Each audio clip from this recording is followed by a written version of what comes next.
Bem-vindo, bem-vinda, querido internauta, irmão e irmã de Jornada Espírita, de mais outros companheiros que, porventura, venham de outros segmentos religiosos. Bem-vindos a essa tarefa da União Espírita Cristã de transmissão da mensagem de Jesus na visão do Espiritismo.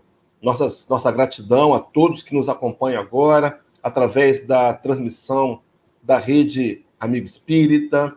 Gratidão também àqueles outros companheiros que vão nos assistir mais tarde por essa live postada no canal do YouTube.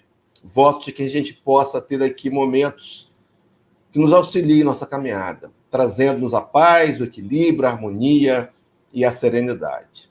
O tema a ser trabalhado será condição da fé inabalável. Eu quero convidar você a, nessas reflexões, olhar para o seu próprio coração e pensar em fé, mas não pensar de uma maneira geral. Tentarmos trazer, nesse momento, a informação de forma mais pontual. Para começar, então, a trabalhar condição da fé inabalável, um tema incluído no Evangelho segundo o Espiritismo, capítulo 19, a fé remove montanhas. Nós vamos ver o conceito de inabalável. Para pensar em fé inabalável, que seria algo inabalável? É de dedução fácil. O dicionário vai dizer que inabalável é aquilo que não se abala, que é algo que é sólido, uma fé sólida, então, bem fortificada. Quando eu pensei em sólido, eu me lembrei de uma passagem de Jesus, do Evangelho de Mateus, capítulo 7, de 24 a 27, inserido no grande Sermão da Montanha, que tem como títulos 2 alicerces. Um texto que, porventura, por certo, você já o tem ouvido várias vezes. Mas eu quero relê-lo e fazer aqui algumas pontuações. Diz assim: todo aquele, pois, que escuta essas minhas palavras e as pratica, assemelhá-lo-ei ao homem prudente que edificou a sua casa sobre a rocha. Eu quero que você guarde, por enquanto, rocha para mim, mas a proposta é que todo aquele que escuta e pratica é semelhante ao prudente que constrói a casa sobre a rocha. E veja, meus irmãos, na fala de Jesus, o que acontece quando a casa está construída em terreno sólido, inabalável. E desceu a chuva, e correram os rios, e assopraram ventos, e combateram aquela casa, e não caiu, porque estava edificada sobre a rocha. No entanto, Jesus faz também o contraponto na intenção de nos instruir mais profundamente. E diz assim: e aquele que ouve essas minhas palavras e não as cumpre, compará-lo-ei ao homem insensato, que edificou a sua casa sobre a areia. Guarda a areia. E diz a consequência daqueles que constroem a sua casa em terreno fruto de ser abalado. E desceu a chuva, e correram os rios, e assopraram ventos, e combateram aquela casa, e caiu, e foi grande a sua ruína. Interessante destacarmos aqui, nesse raciocínio de fé inabalável, que estamos diante de uma escolha. Escolher areia ou rocha é uma decisão pessoal. Escolher construir a nossa fé em cima da rocha ou da areia é uma decisão pessoal. E talvez fosse-nos mais prudente construí-la sobre a solidez. Mas que solidez seria essa? Eu quero recordar com você uma outra passagem do Evangelho de Jesus. Essa que tem nas Bíblias convencionais o subtítulo de A Confissão de Pedro. Conta que o Nazareno teria interrogado os seus discípulos, lá em Mateus 16, perguntando assim: quem dizem os homens ser o filho do homem? E disseram: olha, o Senhor diz que tu és Elias, ou Jeremias, ou um dos profetas. E o Cristo faz, então, a pergunta crucial: e vós, quem dizeis que eu sou? E foi nesse momento que Pedro deixou aquela pérola de tantas que nos deixou. Disse assim: tu és o Cristo, o Filho do Deus vivo.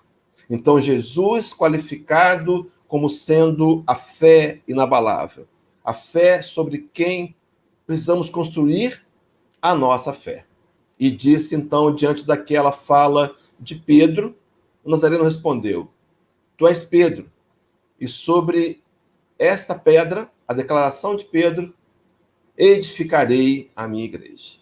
Mais tarde, o apóstolo dos gentios, Paulo, escrevendo a carta aos Efésios, e aqui, já tendo passado pelo convívio com os apóstolos na casa do caminho, declara na carta aos Efésios, capítulo 2, 19 e 20, dizendo assim: Assim, já não sois estrangeiros e peregrinos, mas concidadãos dos santos, e sois da família de Deus, edificados sobre o fundamento dos profetas e apóstolos, sendo ele mesmo, Jesus Cristo, Cristo Jesus, a pedra angular.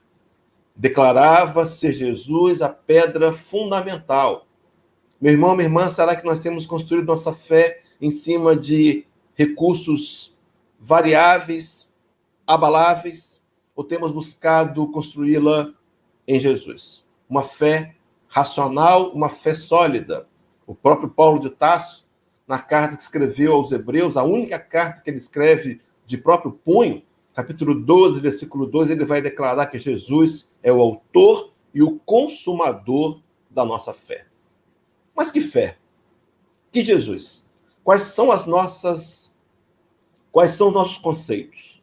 Será que a minha maneira de pensar em fé tem sido correta? Bom, então a proposta vai ser a gente apresentar a visão espírita com relação à fé e nos ajudar, em duas passagens do Evangelho, a refletir valências e variações da fé. Primeiro texto, Mateus 8, 23 a 27, quando nos narra o evangelista, quando Cristo vai acalmar a tempestade. O fato ocorre da seguinte maneira: está ali Jesus em Cafarnaum, e ele pretende fazer uma viagem até Gadara. Está lá embaixo, Gadara no mapa. Gadara é uma das 10 cidades da chamada Decápolis grega, conquistada pelos romanos. A viagem seria de barco pelo mar da Galileia.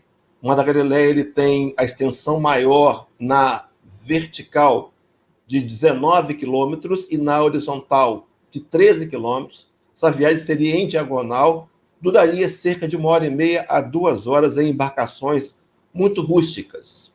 E acontece que, no meio do caminho, ocorre uma tempestade. E os discípulos foram e acordaram Jesus, que descansava na região da Sacaria, um lugar onde levava as cargas.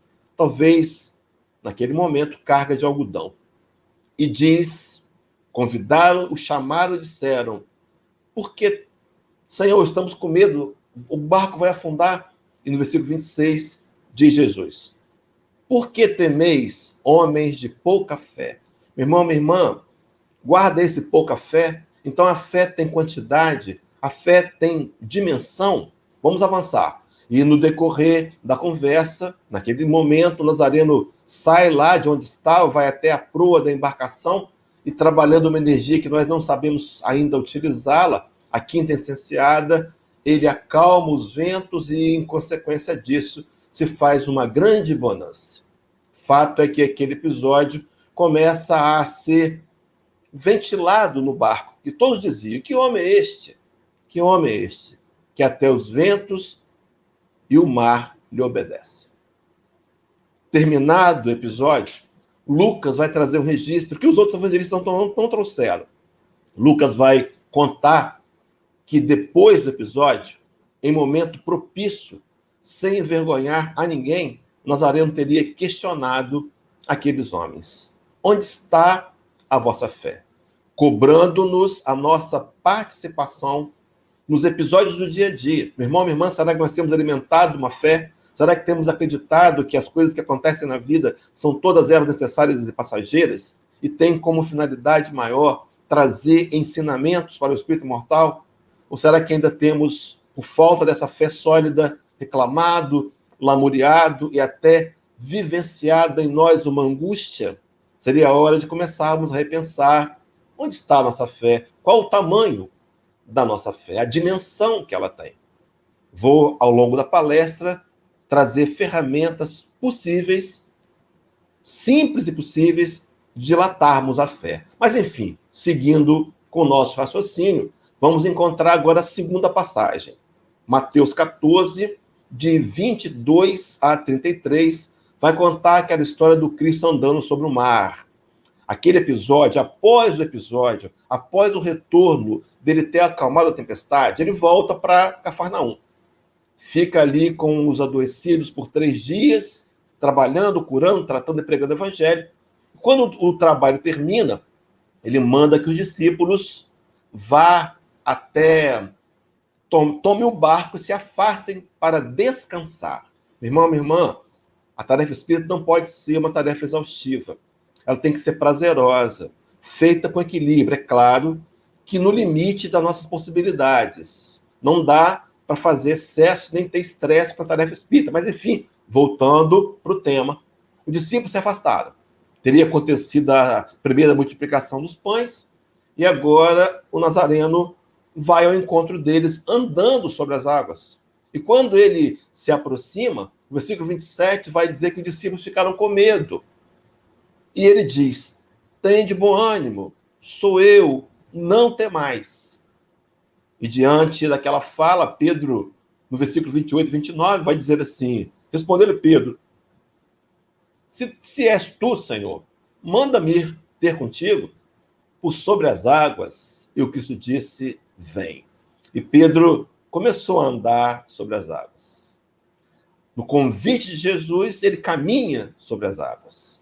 Mas, de repente, ele percebeu que, após descer do barco e andar sobre as águas, ele reparou que a força do vento era grande e teve medo de novo. Meu irmão, medo é o contrário da fé. O antídoto do medo é a fé. E podemos vencer o medo fortalecendo a fé, e vou dizer como. E começando a submergir, gritou: "Salva-me, Senhor." Nós encontramos essa imagem na internet, muito alusiva a esse momento, e que nos ajuda a lembrar do momento atual. Em instante algum, meu irmão, minha irmã, Jesus não deixa de nos estender as mãos e nos socorrer. Mas fato é que ele estende as mãos, diz o texto, e prontamente Jesus, estendendo a mão, tomou e lhe disse: "Homem de pequena fé, por que duvidaste?" Subindo ambos para o barco, cessou o vento. Então nós podemos entender nesses 2 textos que há uma proposta de tamanho de fé. E fato é que no final daquele episódio, os que estavam no barco adoraram, dizendo: verdadeiramente este é o Filho de Deus. Nada do que o Cristo fez por vanglória pessoal. A sua proposta era apresentar para a gente possibilidades reais, racionais, de que nós podemos, sim, encontrando nele o Filho de Deus, alimentar e fortalecer a nossa fé. Verdadeiramente, ele era o Filho de Deus. Pois bem, 2 questões para daqui para frente a gente nortear a nossa conversa. Qual o tamanho da nossa fé? E outra, qual a qualidade da nossa fé? Podemos interferir nessas 2 valências de fé? Podemos transformá-la numa fé inabalável? Capítulo 20 do Evangelho vai trazer-nos as respostas. O primeiro texto, os itens aí de 6 e 7, são falas de Allan Kardec, o codificador. E ele faz um resumo, meus irmãos, que eu tentei traduzir aqui sem expor os textos. Primeiro, ele vai dizer que há um conflito entre a fé raciocinada, a que é proposta pelo Espiritismo, e a fé cega, aquela que nós viemos alimentando ao longo das encarnações, ao longo da evolução do pensamento religioso. Essa fé cega é uma fé que muitas vezes é pautada no fanatismo, e que, por ser uma fé fanática, é uma fé que, às vezes, apresenta provas forjadas e inconsistentes. E por conta dessas provas forjadas e inconsistentes, ela vai levar a dúvidas e a descrenças. Meu irmão, minha irmã, nada ficará oculto para sempre.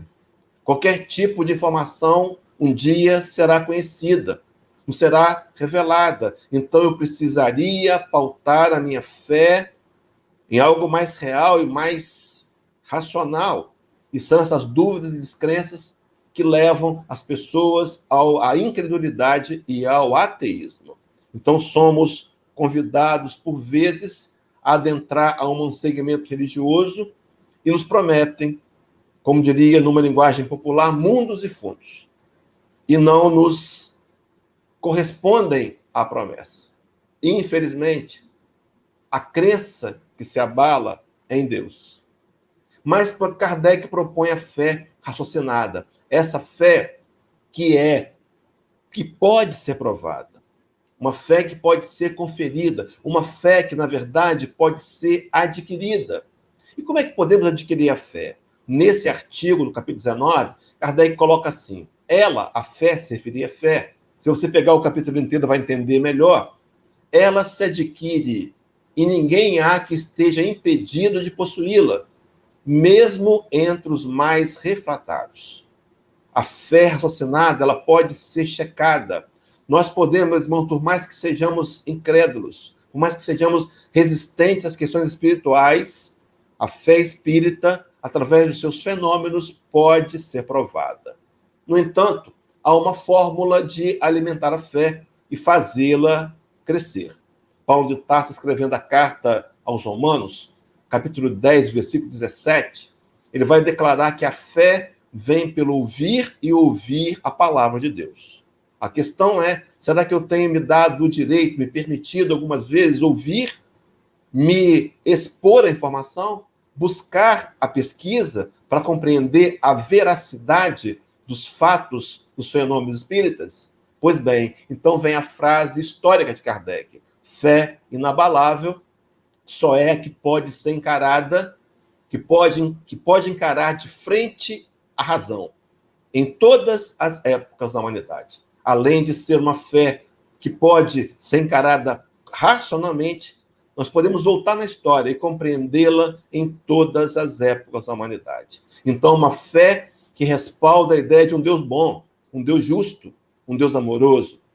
A fé que respalda que todas as dificuldades da vida têm finalidades para crescimento do espírito mortal. Essa fé inabalável, ela é raciocinada. E essa fé raciocinada, Kardec ainda no mesmo artigo diria: a fé raciocinada, por se apoiar nos fatos e na lógica, nenhuma obscuridade deixa. Meu irmão, minha irmã, nós queremos desafiar você que não conhece ainda muito profundamente o doutrina espírita a investigá-lo.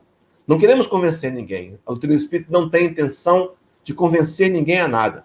Mas o espiritismo, ele é autoconvincente. Por si só, se nós pesquisarmos, debruçarmos sobre os livros e buscarmos com cuidado as suas orientações, compreenderemos e responderemos a nós mesmos as grandes perguntas da humanidade. Quem somos? De onde viemos? Para onde vamos? E por que passamos pelas dificuldades que passamos? E nos explica isso racionalmente.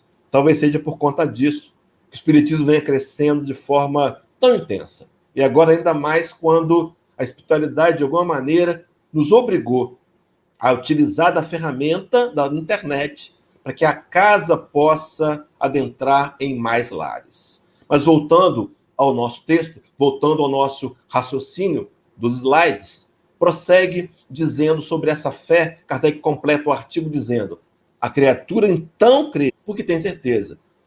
E ninguém tem certeza senão porque compreendeu. A fé compreensível, raciocinada, a fé baseada em fatos. Essa fé, ela é alimentada por dois pontos importantes: a esperança para o futuro e, por fim, apoiada na moral de Jesus. Trabalhemos cada um dos pontos importantes desse volume de fé, dessa qualidade de fé. Primeiro, a esperança para o futuro. Capítulo 6, item 4, fala do Espírito de Verdade, aquele que liderou a pleiade de espíritos superiores que trouxeram a codificação por meio das benditas mãos de Allan Kardec. Diz assim: o Espiritismo lhe dá fé inabalável no futuro e a dúvida pungente não mais se lhe apossa a alma. Fé inabalável no futuro. E segue dizendo: dando-lhe a ver do alto as coisas. O Espiritismo, provando a imortalidade, provando a continuidade da vida após a morte, nos convida a olhar para a vida material com os olhos do espírito imortal. Olhar do alto, mas segue o espírito de verdade. A importância das vicissitudes terrenas some-se no vasto e esplêndido horizonte que ele, o espiritismo, o faz descortinar. E a perspectiva da felicidade que o espera lhe dá a paciência, a resignação e a fé e a coragem, perdão, de ir até o termo do caminho. Então, a doutrina espírita como sendo uma ferramenta de fé prática que alimenta a minha paciência, a resignação e a minha coragem. Irmão, quantos de nós, por falta de uma fé sólida, temos desistido pelo caminho? Mas o segundo ponto a ser trabalhado é a questão da fé inabalável ser apoiada na moral de Jesus. E eu trouxe uma fala de Jesus, uma fala do Evangelho segundo o Espiritismo, agora capítulo 17, item 4, aonde Kardec vai pontuar assim: o Espiritismo não institui nenhuma nova moral, não.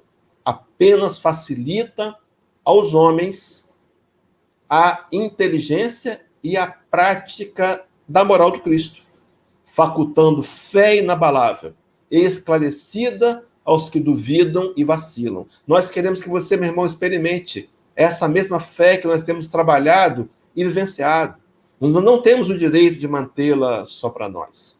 Por isso, o trabalho de divulgação espírita. Mas se você não tiver a coragem de desafiar você mesmo, os seus velhos conceitos, talvez perca a oportunidade preciosa de conhecer uma nova forma de ver a vida de forma global com os olhos do espírito imortal. Mas segue Kardec ainda no capítulo 17, dizendo assim: os princípios da doutrina lhe fazem vibrar fibras que nos outros se conservam inertes. Em suma, é tocado no coração pelo que inabalável se torna a sua fé. Uma doutrina capaz de nos fazer, na prática, pessoas melhores, convencidas de que se semearmos o bem, será o bem que nós mesmos colheremos. Ainda, para concluir o pensamento com relação a essa fé apoiada na moral do Cristo, eu trouxe uma combinação de textos. Na conclusão do Livro dos Espíritos, item 3, e a questão 148, comentários de Allan Kardec. Na primeira, diz assim: demonstrando a existência e a imortalidade da alma, o Espiritismo reaviva a fé no futuro, levanta os ânimos abatidos, faz suportar com resignação as vicissitudes, as dores, as dificuldades da vida. Meu irmão, somos espíritos imortais, passando mais uma vez pelo mundo físico. Espíritos imortais, e essa fé provada, comprovada pela ciência espírita, através de inúmeros fenômenos que não nos cabe o tempo aqui agora relatá-los, nos ajuda a criar resignação, sabendo que as dores são temporárias. O segundo texto, lá da questão 148, quando Kardec comenta a resposta dos espíritos, Kardec diz assim: o espiritismo é, pois, o mais potente auxiliar da religião. E aqui, meu irmão, minha irmã, religião, no sentido mais completo, não religião, os dogmas, as denominações, mas a religião, a religação profunda do homem com Deus. Então, é um potente auxiliar dessa religação do homem com Deus, porque, meus irmãos, nos isenta daqueles velhos preconceitos onde nós, muitas vezes, nos revoltávamos contra Deus. Então, se eu agora compreendo que eu preciso me aproximar de Deus e que Deus é bom e sempre é bom, e o que eu passo é justiça divina, a revolta e a rebeldia não cabem mais. Mas segue dizendo Allan Kardec: se ele, o Espiritismo, aí está, é porque Deus o permite. E o permite para que as nossas vacilantes esperanças se revigorem e para que sejamos reconduzidos à senda do bem pela perspectiva do futuro. Uma fé apoiada, então, na racionalidade, num futuro melhor para cada um de nós, espiritualmente falando, materialmente também falando, e apoiada na moral de Jesus.